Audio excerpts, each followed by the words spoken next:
Yeah, so a couple of things stand out to me in this game. It was a growth game for JJ for sure. Last week there was a lot, and I got to give Joel Klatt some credit because, while I thought he sort of leaned into Iowa's getting jobbed on the calls, he kind of leaned into that early. He got away from it late, which was good. Michigan did get the benefit of a clipping call. That was a bad call, but after that, I thought the officiating, the refereeing was on point.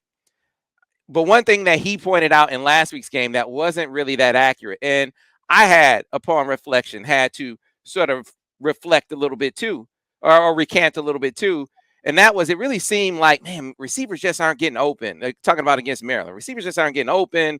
Between kind of scheming guys open a little bit more and receivers doing a better job of just working themselves free.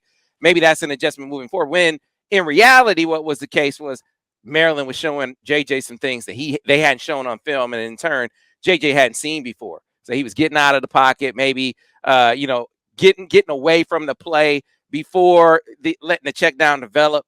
We saw that on a few occasions. He didn't make that mistake this week. There were definitely some times where you could tell he wanted to maybe see coverage revealed. Maybe he wanted to go down the field. Instead of running out of the pocket, he found his check down. Time and time and time again. That's a sign of growth for JJ McCarthy in this game. Still missed a deep shot. He wants that back. Got to keep, continue to get that calibrated. But later in the game, I'll go back to that throw he made from the far hash down the field. An amazing arm talent throw that he made, as well as that play he made on the move. So continue to see him grow up, because I agree with Alejandro. The play of the offensive line against a stout Iowa defense. If nothing else, guys, Iowa is going to take away your run game.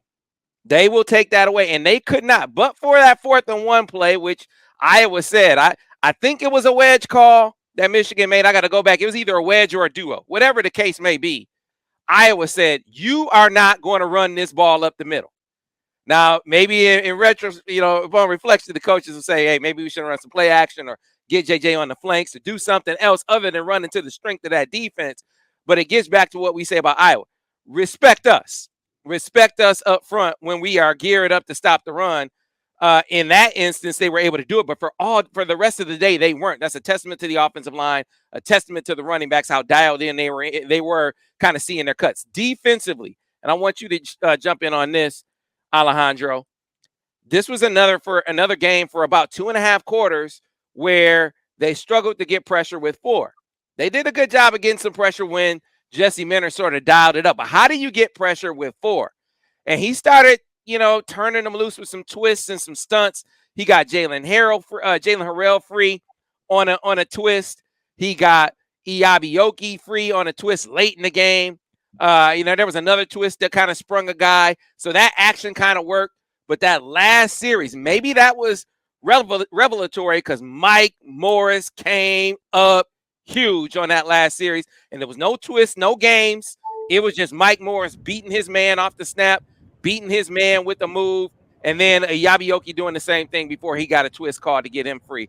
Maybe that's something they could build upon, but that's what I'm looking at defensively. Can they continue to get better with their 4-man pressure? If they can do that, that's going to take this defense to another level.